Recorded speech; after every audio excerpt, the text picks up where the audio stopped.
At 24 years old, I knew that there was a huge void in the beauty supply industry with the lack of Black owned beauty supply stores.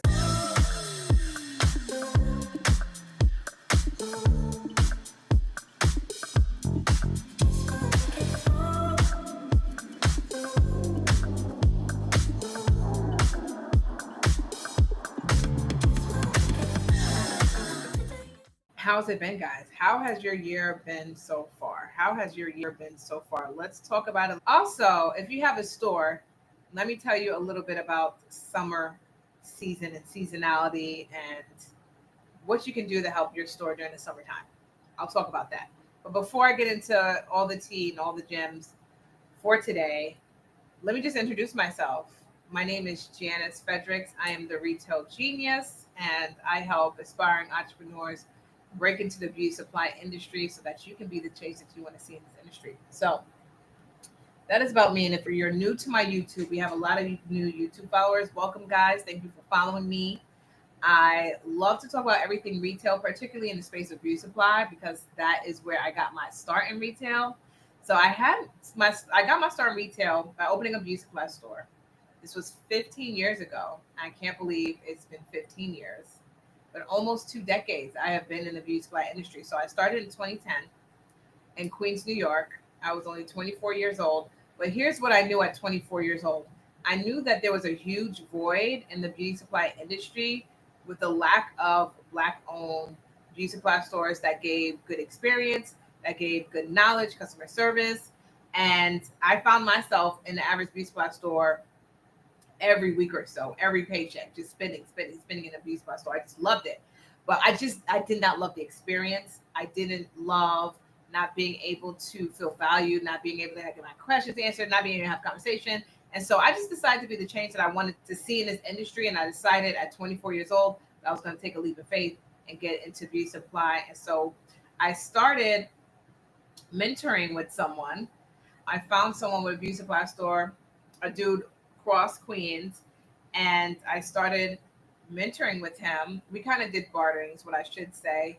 So I had a finance background. I did everything spreadsheets, finance, analytics, all of that, and helped him in his business on the analytical side and numbers. And he kind of just taught me everything beauty supply, taught me about the vendors, taught me about inventory, product placement, all of that stuff. And in 60 days, guys, in 60 days, I opened my own beauty supply store. So I didn't take a long time to do this. I was about action and getting to the finish line. And so I want to encourage you guys. This was in 2010, like I said. So this was around the mortgage crisis. This was the mortgage crisis, the mortgage boom. The economy was not good, right? The economy is very, very bad, actually. Unemployment was at an all-time high when I started my store. Okay. So it wasn't a good time on the surface, it didn't seem like a good time to start any business when people don't have jobs. But I decided to do it anyway because I knew that if I could start this store, that the vision that I had, that the product that I wanted, the product mix that I wanted to bring to the table, like everything that I had in terms of my vision for this beauty supply store, like I believed in it so bad that I didn't care that we were in a mortgage crisis and the economy was bad and we was in this crazy recession. I decided to open my store anyway. And so I went on and opened the store in September of 2010. And we ran those stores for 8 years. It was a success. And I made a name for myself. I was in a lot of different publications. I was in Black Enterprise. I was in Her Shoes blog as a pioneer in this industry. And so when I decided to retire those stores, when I became a mom of Irish twins, I went on to do consulting because I had so many people calling me and saying, like, I seen you on YouTube, I seen your article in Black Enterprise magazine as this pioneer in this industry, and I want to do what you're doing. Like, can you help me? And so that's how the Retail Genius got started. Like, people were calling, I answered the call, and we've been doing it for 7 years. We've opened hundreds of stores all across America, the Caribbean, and Canada. I'm very, very proud to say that a lot of our Black-owned beauty supply stores, well, they're 100% Black-owned beauty supply stores at this point, but these are stores that are doing well. These are stores that have been business for years. Some have several locations. Some have moved on to second, bigger locations. And with the blueprint, guys, that I have been able to create based on what I learned in New York and being able to operate a business in a very expensive city where there's a lot of competition. One would think it's oversaturated. Like people wouldn't think to open a beauty supply store in a place like New York City, where we have stores literally on every corner. People wouldn't think to do it. But again, when you have your own vision of a store and you know that it's different and you know you're going to set apart and you know that God gave you this vision, right? It is going to work when you have the right resources. When you have the right resources. So let's get into, before I get into my stores who are currently open, let's get into some things that we are doing right now, some gems and tips and tricks for you guys who are looking to open a store. Some of the ways that we have pivoted and opened stores during this time, because right now, guys, in this new administration where your job is getting cut off, like people are getting fired left and right, and there's this DEI shutdown. Now is the time more than ever, I believe, that we should be opening a beauty supply store. Like the way things are going, where you don't know if you're going to have a job tomorrow. They are removing Black-owned brands from major retailers. Like we have to create our own economy, and this is probably what this talk is going to be about. Black people creating their own economy. No matter what is happening around you, you have to be able to create your own economy. We have to be able to create spaces where we just are not looking for shelf space. We are literally buying the building and providing a full-fledged beauty supply store where we can carry 100% Black-owned beauty supply products. That was my dream when I started my business, and I saw that vision through, because when I started, it was right at the beginning of the natural hair care movement, right? And so this was when women were doing the big chop, okay? And we were trying to figure out, now that I chop my hair off, like what's the products that I use? And so like it was a time where we were just starting to learn about all of these different products, and I carried them all, baby. I carried them all. If you was a Black woman with a product, I wanted it in my store, period. And I made so much money with that strategy. The strategy of just wanting to zero in and niche down on Black-owned natural organic products and bringing something that was very different to what people were used to in their beauty supply stores made me a ton of money at that time. Now, this was way before like Walmart, Target, Sally's, and all these other big players were carrying Black brands. You know, this was a time where it was just very exclusive. No one really knew about, how to care for their hair. And so I was able to be that place. We were able to be that place where people can get the knowledge, get the conversation, and get the products. This is the three things that people are looking for in their shopping experience. It doesn't even matter what it is. They want to be able to get the knowledge, get the experience, and get the products at a decent rate, at an affordable rate, right? So one thing that we are doing now, guys, when we're opening our stores, is we are opening stores where it's literally catered to the community. The blueprint really hasn't changed much.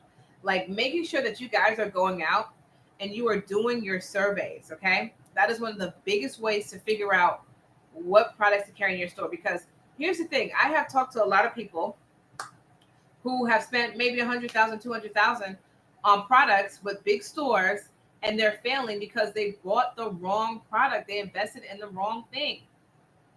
And that's tough because you can't say, take it back. They don't do that no more. They was barely doing it when I started my store. This was 2 decades ago.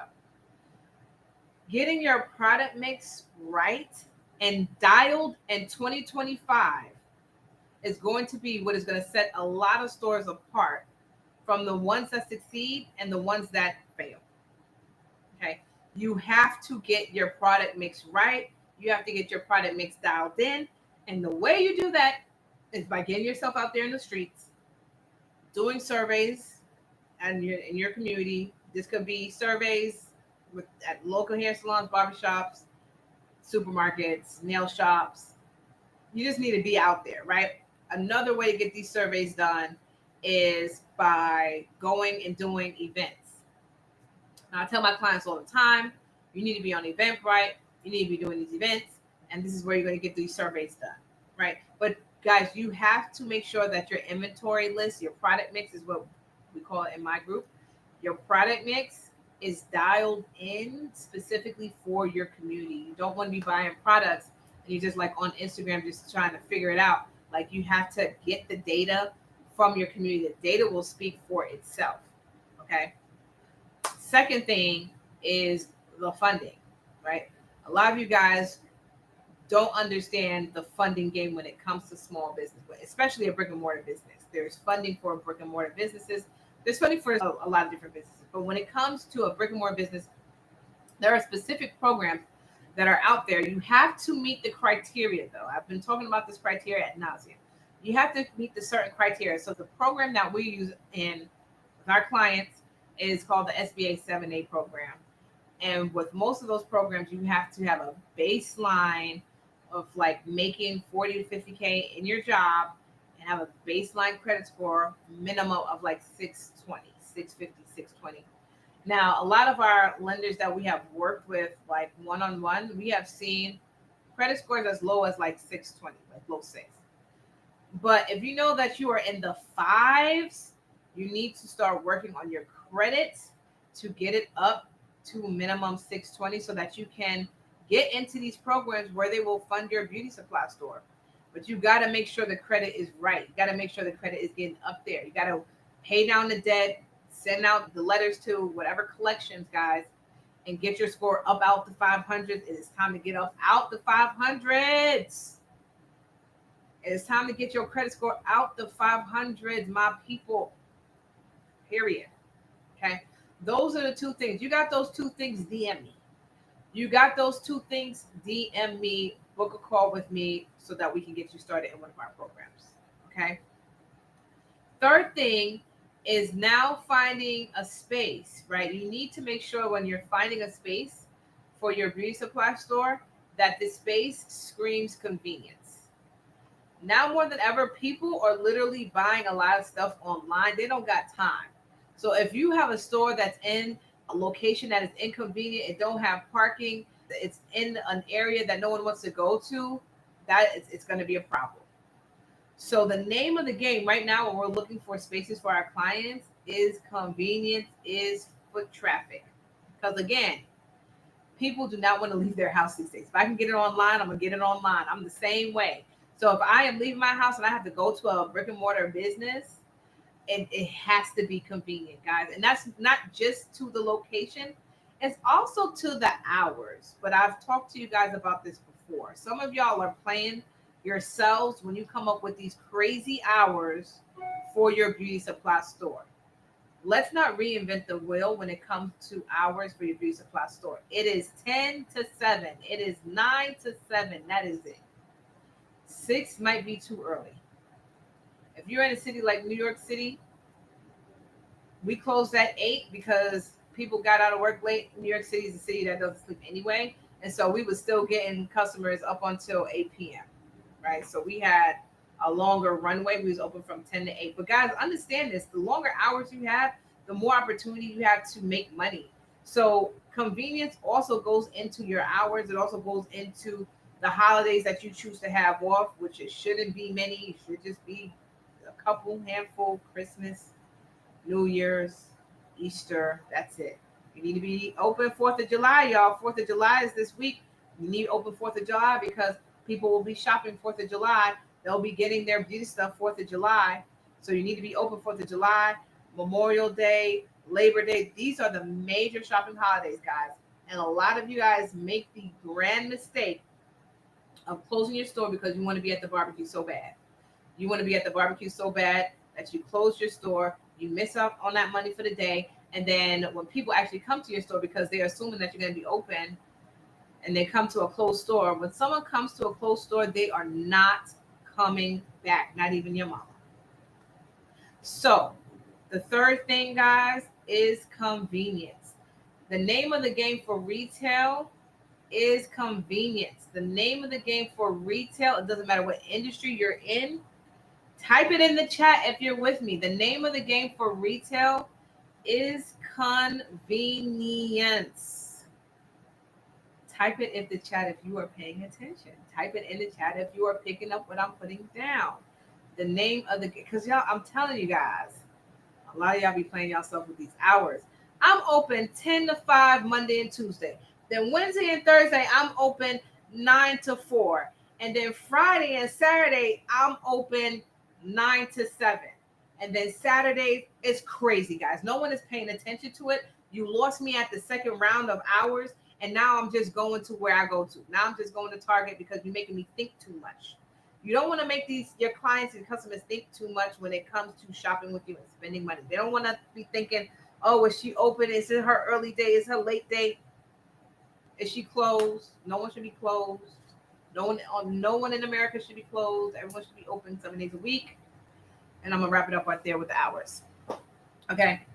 Now, let's switch gears, and I want to give some gems to the people who actually have stores. If you actually have a store and it's summertime, yes, there's seasonality during the summer. Summertime, it gets slow because people are now going on vacation. So May, June is pretty solid. And then when you get to July, there's a little bit of a downhill. But thankfully for you guys, right? If you do holidays right, you need to be promoting your events, your campaigns, whatever, 2 weeks out. So if you were running a campaign for 4th of July, guys, you should have been promoting it 2 weeks out. And so you should expect a little bit of an influx for the holidays if you did this right. You're going to see a dip in July and then increase back up August because it starts to be back to school in the South. So August, September is pretty solid. In October, you have Halloween. Y'all got to be prepared for Halloween with the wigs and all that stuff, right? So understanding seasonality and beauty supply, there are some dips. It's never dead. Like, let's be clear, it's never dead. And the way that you weather the storm during the dips is what I would say is you have events. Every slow season, and everyone's slow season is going to vary from state to state, city to city. So in New York City, our slowest seasons is like January, February, winter months. It's cold. People don't want to come out. So the way we combat that is we used to have this big event every single year with the Curls brand. I collaborated with a lot of people, guys. Collaboration is key in this industry. So we collaborated with the Curls brand and we did this big, amazing event. I loved it so much. It was called Curls and Cocoa. It was an event that we did during the winter and it was a big production. It was a big thing, but that was like our main big event. But this also helped with the slow sales in January.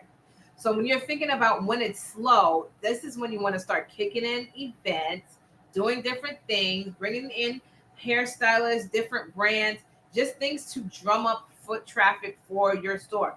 I was just talking the other day with one of my mentees. Shouts out to Jeremy. He's in Baton Rouge, Louisiana. His store is called New York Beauty Supply. Check them out. But I was talking to him the other day and, we was just talking about the store and how much it's making and marketing and all that stuff, advice. And he was like, yeah, I kind of stopped the ads because it was slow. Like ads, guys, when you guys are looking at marketing, ads is one of the best ways to market your business and get it out there. You must spend on advertising. It is a part of the business, guys. It's not something that is a nice to have. Posting on social media is not something that it would be nice if we could do it. It's literally a part of the business. Now, if you want your business to be successful, you will post on social media every day and you will have an advertising budget. You will have a marketing budget. So that could be towards ads, that could be towards influencers, that could be towards collaborations, but you need to set aside a budget for your marketing every single month. That's a line item literally that you have to run your business. I'm gonna stop right there. Feel like y'all picking up what I'm putting down, right? So 4th of July is coming up. If you did not create a campaign, you have literally 24 hours to create your 4th of July campaign to get people in the doors because I know it's probably slow. July was always pretty slow for us if we weren't doing events. So this is the number one thing that you can do right now in your beauty supply store if it is slow to bring in foot traffic is to have an event. If it's not for 4th of July, some type of summertime event summer campaign. Get with a hairstylist. Talk about different summer hairstyles. Get with one of the hair brands. Talk about products you use on your hair during the summertime. Get with one of the wig brands or the weave brands and talk about protective styling for the summertime. But get an event done this quarter. With a new quarter, get an event done for this quarter. Get an event done for this quarter. If you're picking up what I'm putting down, type in event in the chat. Type in event in the chat. Get an event on your calendar, guys. Like I said, events takes time to promote because you just don't want to put it out there and not do the proper promotion. You need a strong runway of 2 solid weeks of promoting this campaign so that your event, your promotion can be a success. So that your event, your promotion can be a success. Okay, guys. So if you guys haven't heard, I am doing my beauty supply launch weekends, and it's happening, y'all. And it's happening. Oh my gosh, it's happening very soon. It's July 12th through the 13th. We're going to be in Atlanta, Georgia, and we're going to be cutting up. We're going to be learning. We're going to do a lot of work, but we are going to be cutting up. I'm so excited. If you have questions about it, if you have questions about the program, it's 3 parts to it. So with the launch weekend, you get access to my course online, my Beauty Supply Startup course. You get a one-on-one strategy session with me so that when we get to Atlanta, you have like a plan of what you're going to accomplish in our 2 days live. But it's nothing like seeing me live and working with me live. If you think I'm a riot online, wait till you meet me in person. Wait till you meet me in person. If you have questions, you can get your questions answered. If not, you can DM me. I'm on Instagram, The Retail Genius. I'm on Facebook, The Retail Genius. I am on TikTok, The Retail Genius. So you can DM me, or you can also email me, jess@theretailgenius.com, if you guys have questions about anything. All right, guys. So it's nice seeing you. Make sure you guys subscribe to the YouTube because this is where I'll be going live mostly. So make sure you guys subscribe to my YouTube. I have lots of videos on here. We post YouTube shorts every single day. And I have long trainings that I do every single week here exclusively on my YouTube. So please, please subscribe to my YouTube channel. And I will see you guys next week. Love you guys.